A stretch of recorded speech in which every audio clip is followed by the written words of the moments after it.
Hi అండి. ఇవాళ Rayalaseema side చేసే చిత్రాన్నము నూనె వంకాయ, గుత్తి వంకాయ అంటారు కదా, అది చేశానండి. అది తయారు చేయ విధానము కొంచెం బ్రీఫ్గా చూపిస్తున్నాను. రాయలసీమ సైడ్ పండగలకి ఇది టిఫిన్లకి చేస్తారు. పచ్చిమిరపకాయలు, వెల్లుల్లిపాయలు కొన్ని, కొద్దిగా అల్లం ముక్క, కొంచెం ఉప్పు, కొత్తిమీర వేసుకొని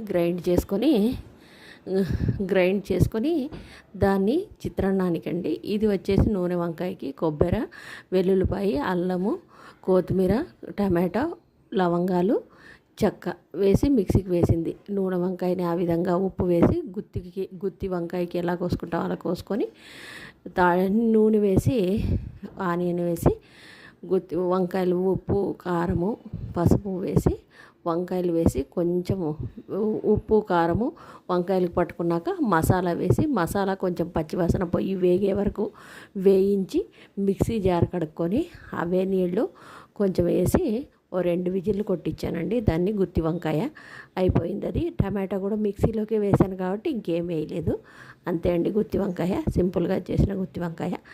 ఇంకా పులిహోరకి తాళింపుకి ఆయిల్ వేసి వేగాక తాళింపు గింజలు వేసి కొంచెం శనగపప్పు లేదండి, ఉద్దిపప్పు ఒకటే, మినప్పప్పు ఒకటే ఉంటే వేశాను. తర్వాత శనగిత్తనాలు, జీడిపప్పు ఇంట్లో దండిగా ఉంటే వేశాను, జీడిపప్పు వేశాను. జీడిపప్పు వేయాల్సిన పని లేదు, శనగపప్పు లేదు, అందువల్ల వేశాను.